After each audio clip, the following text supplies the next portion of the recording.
Long ago, in the kingdom of Dahomey, there was a woman named Hounon, known for her beauty and cunning mind. She was a healer, skilled in the ways of herbs and charms, but her heart harbored a secret hunger for power beyond the natural world. She sought the knowledge of forbidden magic, the kind only whispered about in fearful tones. One night, under the full moon, she ventured into the deep forest to find the old crone who lived beyond the reach of men.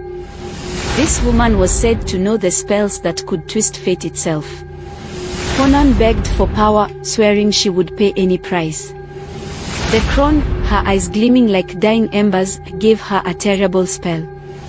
"Speak these words," she croaked, "and you shall never fear death, but you will know a hunger worse than any human suffering." Hounon performed the ritual that very night. As the final word left her lips, pain shot through her body, her skin burning as if set ablaze. Then, she felt weightless. Looking down, she saw her own flesh lying crumpled on the ground like an empty husk. She had become something unnatural, the floating corpse candle, a living flame that could soar through the night. With her newfound form, she drifted over the village, searching for prey. She found a young hunter asleep in his hut. Drifting through the cracks in the wall, she reformed just enough to sink her teeth into his neck, drinking deeply. The taste was intoxicating. As the warmth of life filled her, her body twisted and changed, bones snapping, flesh reshaping, she became a great black panther and fled into the night.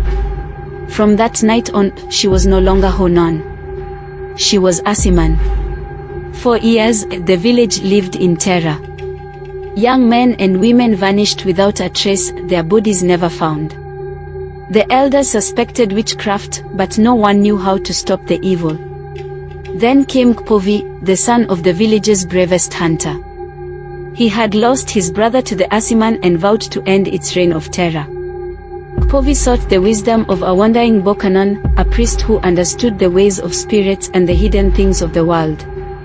The Bokanon listened and nodded. "The Asiman cannot be killed in its human form," he warned. "Nor can you touch it when it flies through the night.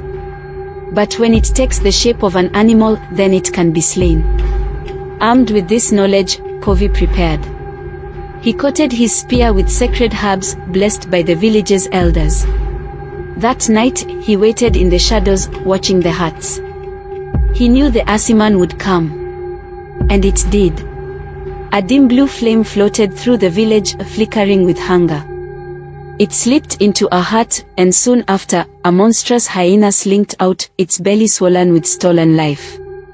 Kpovi's heart pounded, but he held steady. He had to wait until the creature left the village, lest he bring its wrath upon his people. As the hyena trotted toward the forest, Kpovi struck. His spear flew straight and true, piercing the beast's side. The creature shrieked, not like an animal, but like a woman in agony. It thrashed, eyes glowing with fury, but Kpovi leaped onto its back, driving a second spear into its chest. The hyena shuddered and collapsed.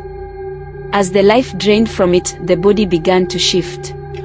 Fur melted away, bones cracked, and in its place lay the broken form of a woman, Hounon, her face frozen in shock. The sky groaned with the first light of dawn as the village emerged, watching in silence. The elders stepped forward and burned the corpse with sacred fire, ensuring she would never rise again. From that day on, the people of the village remembered the name of Asiman, whispering her story to their children. And though she was gone, the warning remained: power taken through dark means always comes with a terrible price.